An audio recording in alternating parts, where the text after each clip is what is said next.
Live from Honolulu, Hawaii, it's Baptiz by Fire. And here's your host, Justin Baptiz. Welcome back, everyone, to another episode of Baptiz by Fire, Conversations with Justin, where we dive into the stories, struggles, and triumphs of our incredible guest. I'm your host, Justin, and today on the show, we have R&B artist Cauliflower, who just recently released Cadence, which you can catch on all streaming platforms. Yes, thank you so much. It's been some time since the last time we spoke, so I'm really excited, and you've been killing it too. And I already told you, but we're living the dream. For sure. And like I said, you've been having quite the success in your career. Congratulations on your new single and also your new release video for Cadence. Let's kind of talk about behind the scenes of just what went on to create that, and talk about the songwriting process and what kind of went into that. Yeah, thank you. So Cadence, this one was a special one to me because I really didn't put too much pressure on myself when it came to writing this song. I was really inspired by can we curse on here? Okay. Rihanna's Bitch Better Have My Money. And I was really captivated by the hook part where she's really not saying anything. She's just making noises and it works. And so I wanted to take a little bit of that, but also still add my poppy flair into it. So a little inspiration from Ariana Grande, Seven Rings as well. And what came out of it was kind of like a really fun early 2000s feel, almost like a pop rap. And I was just really having fun with it. I wanted something that my friends could listen to and just vibe with the car, the top down, they're driving, almost like an anthem, something to be that you can listen to and just feel yourself. So you mentioned about the creativity behind Cadence. I know that the single's out, the music video's out, but in creating that project, was there a personal story or was there like a personal story behind it? And, what message do you hope listeners get when it comes to listening to your new single that you just released? So this single specifically, it's towards a little bit of the end of Fuck Girl season, which has been what all the singles that I've dropped this year ties into.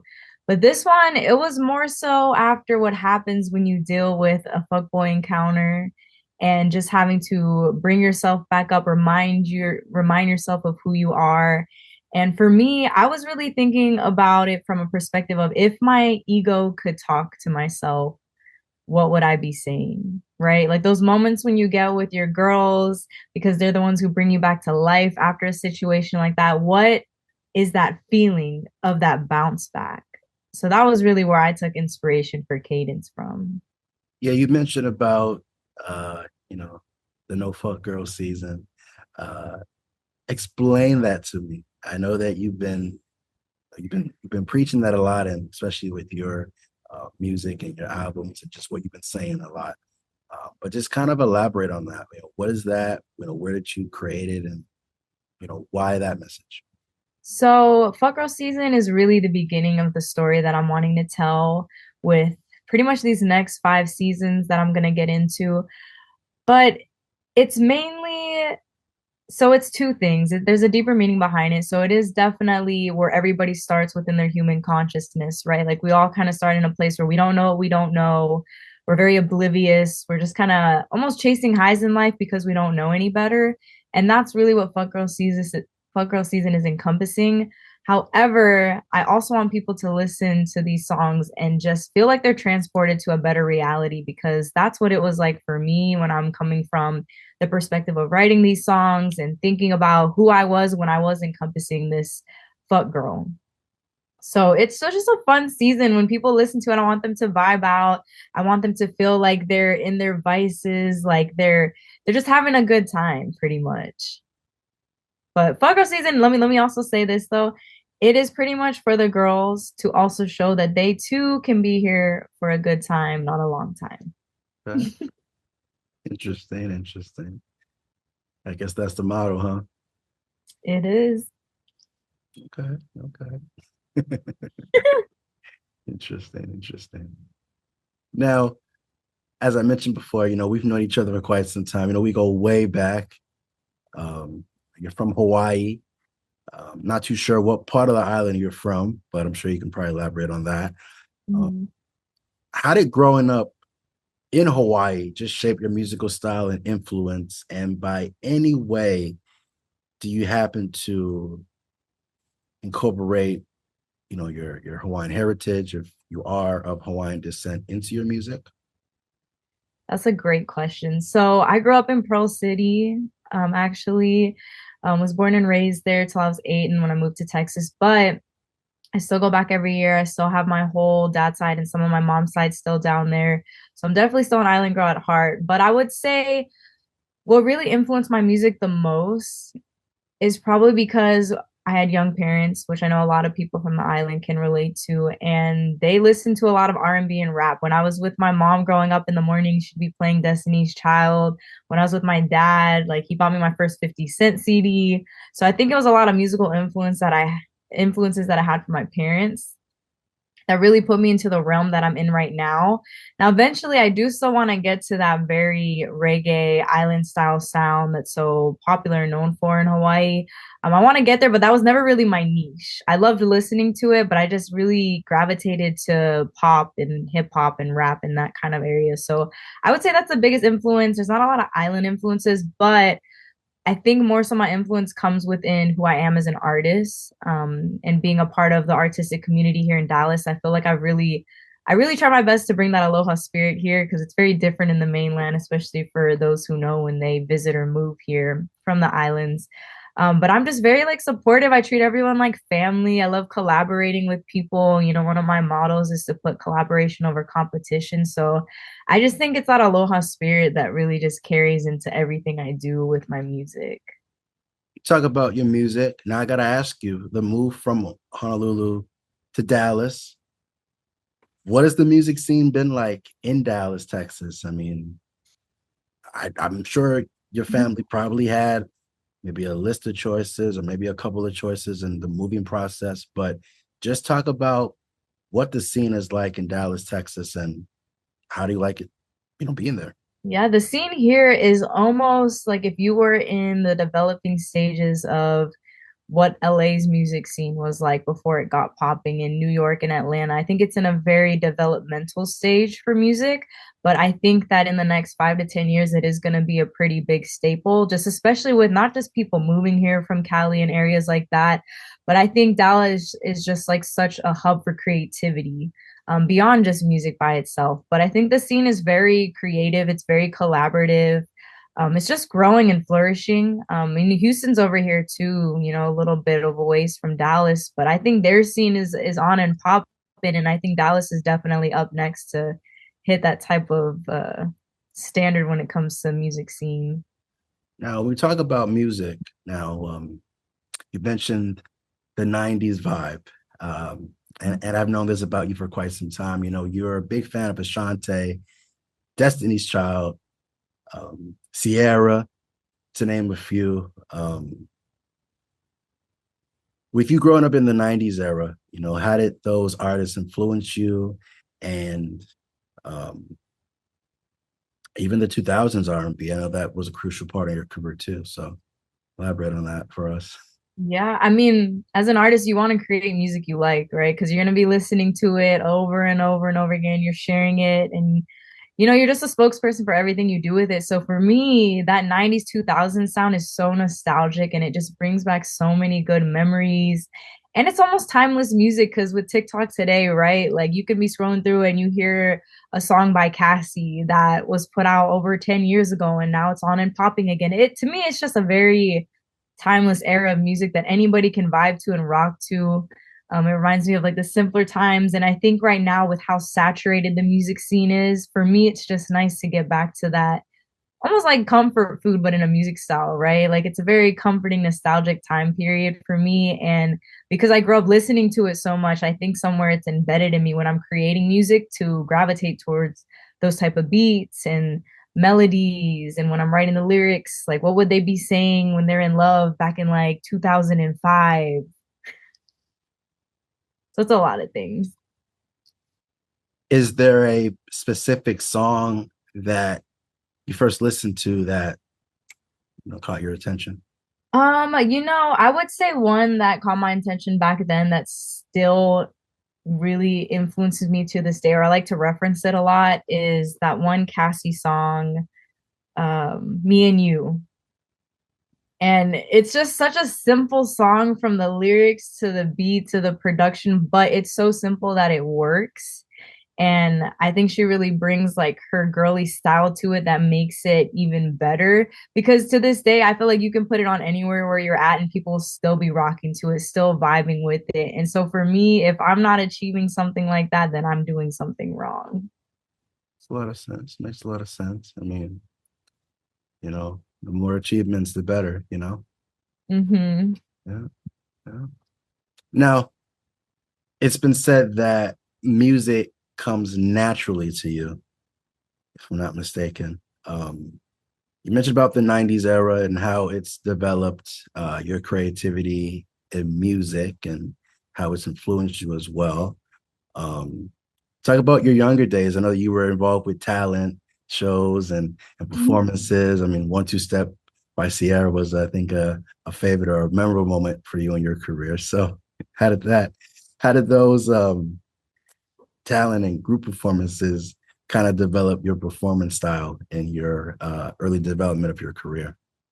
I think that was really setting me up for where I am now. Very pivotal moment.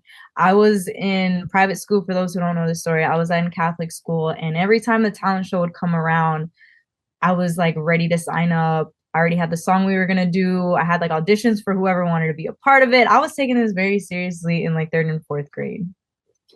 And for me, whenever people ask me to, like when was that moment that you just realized that music was it for you?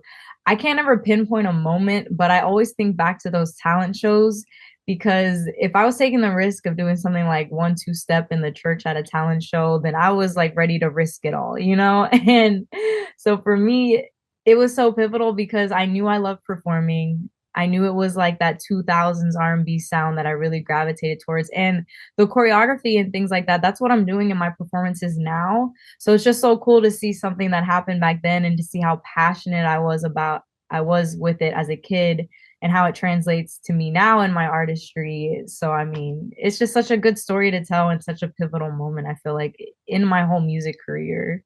Yeah, I mean, how important do you feel choreography is now compared to when you first started to now?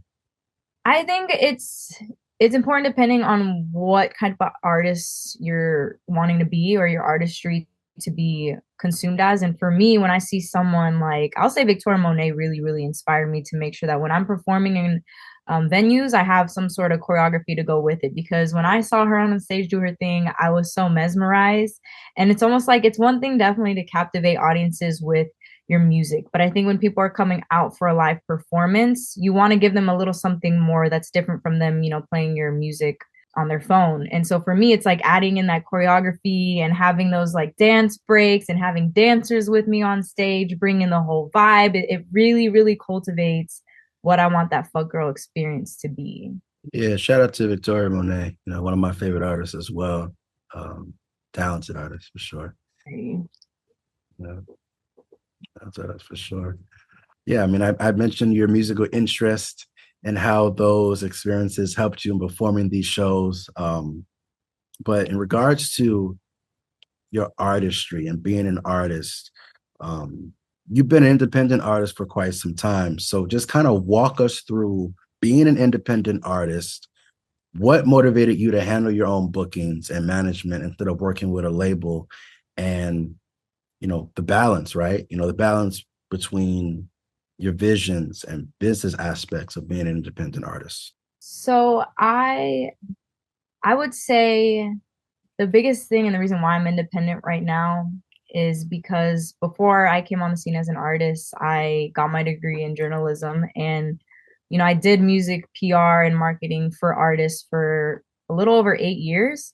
And so to have that experience and to see what that's like, within that time, I also made my own connections and I got to work shows with artists and like meet management and just hear stories from people, gain a lot of knowledge, a lot of information that helped me get to where I am today. So I never felt like I necessarily needed a manager or label, especially this early in my career. There is some point, though, I'll say that I would love to explore those opportunities, but to just have a lot of creative control in my hands right now and to make sure that I'm also learning how the business works. So when it does come time to bring on a team, I'll also be able to get my hands in those things as well. I just think it's very pivotal. I think it's important. And I think that if I, skip these steps to get to like the next level way before I'm ready for it, I think that that would just be more detrimental to what I want to do with my music career. And speaking upon that, what are the top 3 resources that have helped you to get you to the place that you're at right now in your career? I would say my biggest one is definitely my degree. I mean, marketing is everything. You can have all the talent in the world, but if people don't know about it, it's kind of just sitting collecting dust on the shelf. So I would definitely say invest in understanding marketing, how digital ads work, how social media works, branding. Like that is the biggest thing I would push. The second thing I definitely think is media, public relations specifically, which I don't feel like a lot of artists know about because it's not a huge thing that you would have to worry about till you get on a label level typically. But having those connections, getting into, rooms with you, sitting down and talking to people like you and getting to share your story with other people, that is such a important part of being an artist as well. So I would say that would be my second thing. And then my third one is really just going out to events. Like those are the resources that everyone, especially independent artists, should go to because you never know who you're going to meet, where the next opportunity might come from. So I would just really encourage people to get out into your local community events because it really starts, in your backyard. You mentioned about those 3 resources that have helped you along the way. When we talk about who you are as an artist and your story and just being out there and performing, what story or what message do you want to relay to the people out there about who you are as an artist and what you're about? That's a good question. I would say for me, it's all about knowing that you can start at any point where you're at any skill set level that you're at, with any knowledge you have, with any resources you have, and you can start and you can do something with it. You don't have to have all the money. You don't even have to have all the talent. For me, I was in vocal lessons for 2 years before I actually started making my music and putting it out there. So you can start at any skill set level, wherever you're at, and you can just make do with what you have. And I think that's the biggest thing I want people to see when they look at me and my artistry is that I am still a developing artist and I feel like I always will be because there's always going to be things changing. So I'm never going to know everything, but I'm willing to, put in the work, have those growing pains as like frustrating as it can be to push for what I love doing. And so when people see me, I hope that they see that and they see that within themselves and the potential they have to do it and just go after what they love. Now, you mentioned going after what you love and going after your music and your career. Being an independent artist, right? How has it influenced your creative process and the type of music that you create? I know that you create a lot of R&B vibes, a lot of R&B soul music and whatnot, or just R&B in itself. But are you basically like asking like how does myself as an independent artist influence the music I make? So I would say with that, I mean, I don't have anyone telling me what I need to write about, what trends I need to follow, what's popping right now and what isn't. I was in a conversation with someone in the music industry the other day, and they're really talking about how not a lot of labels are investing in R&B right now. And to me, it's like, I get it. It might not be the hottest thing right there and the trendiest thing that, they're forecasting to work, but that's the beauty of being independent is I can still make R&B music that I love and still see the impact that it has, even if like labels and stuff like that are against, all odds of what I'm trying to do. So I think that that's the beauty of it is having that creative control. you talk about your creative control, right? And everything that you've done in your career from the very beginning till now. Is there anything that you wish you would have known when you first started out in your career to get you to the place that you're at right now? Yes, I actually was thinking about this a few months ago when I read this quote.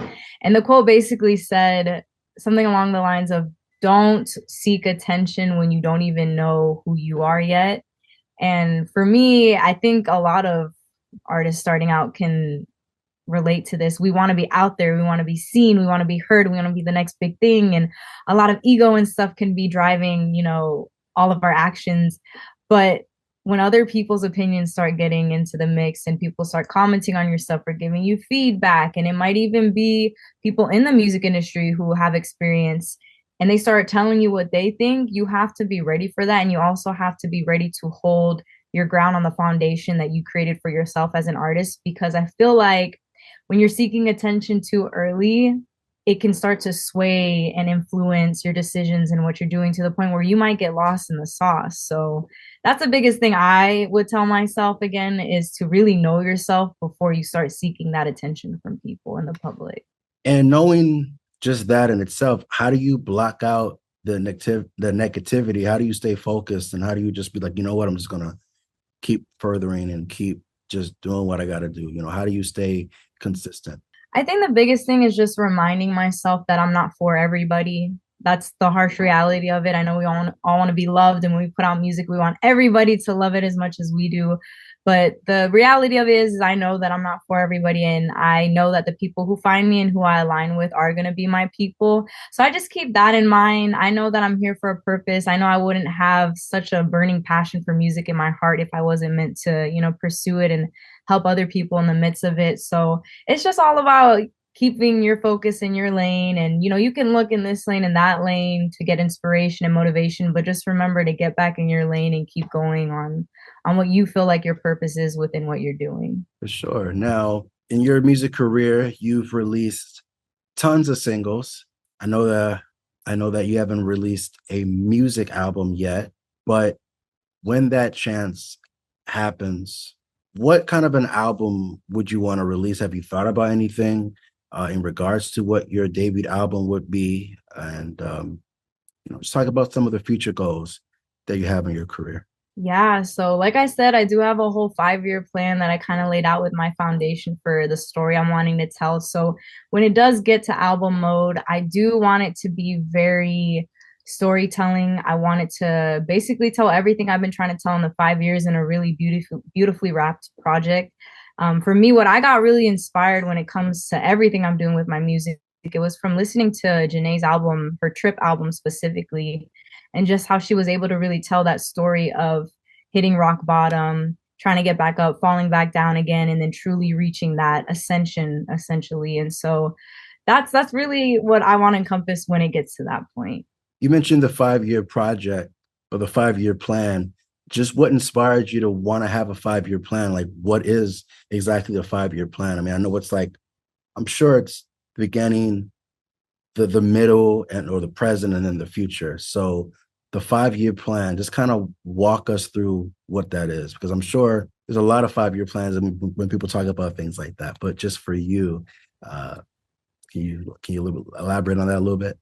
Yeah, so for me, I knew that I wanted to tell a story with my music, and I wanted to make sure that I told it in the best way possible. So when I sat down with this one group in Fort Worth, their name's Greenhouse. They've been doing it for way longer than I have, and they were really like, you need to be thinking about, not what's happening next year, not even the next 2 years. And you need to be thinking about what's happening 5, 10 years from now with your music. And it put things into perspective for me, because not a lot of people think that way, but I don't think people realize the benefit of sometimes thinking that way.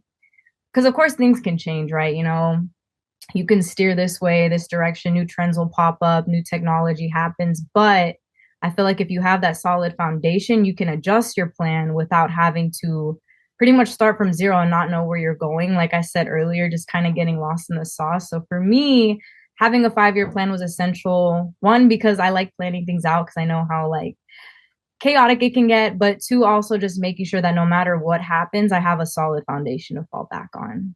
It's good for you. I mean, I feel if a lot of artists had that type of strategy, I feel like a lot of times they would definitely go in the right direction. So I'm definitely proud of you and your success and being able to have a strategic plan, because I mean, whatever you're doing, it's been working.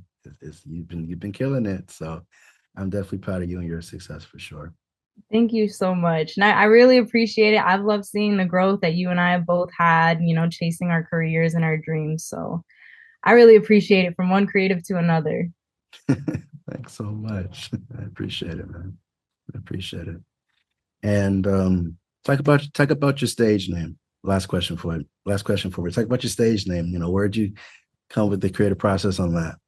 Yeah, so cauliflower, it's a funny story. For the most part, anytime I introduce myself, I'd always have to be like, I'm Collie like cauliflower. Because if not, then, people would get Callie, Holly. So it was kind of like my nickname that I had, but also in the midst of telling my story within this, the different seasons I have, it's all about starting from, planting a seed into blooming and what it really takes to take care of a flower and how that process looks like with its growth. So there's a deeper meaning to it too. Do you happen to know what the deeper meaning of it is? Yeah, it's pretty much also just telling, the evolution of like a flower of a person, you plant the seed, it blooms, it grows throughout harsh weather conditions, it might wither away and come back even stronger. So it's that like deeper meaning to it if you kind of get that. Last thing here, a message to the people back home in Hawaii. I know you come back here every year, but just a message to the people out there in Hawaii for sure. Yes, I love my people. I want to like represent. I'm here to support whenever, anything happens in Hawaii. I want to get my foot in it and help out. And I always be spreading all the aloha spirit out here too. But, for those on the islands, if you do have big dreams, and sometimes, I know we're a little scared to leave. It's okay to leave and go to the mainland and come back for your people, but just pursue whatever is deeply, deeply planted in your heart. Well, it's a pleasure to interview you, my friend. It's good to talk to you. It's good to see you finally after all these years, but definitely wishing you all the best and keep up the great work. Thank you so much. And it was good talking to you. I'm sure we'll keep up. For sure. And that concludes another conversation with Justin. You can reach Justin Baptiz on any of his social media handles listed here. So, until we meet again, remember, it's Baptiz by fire.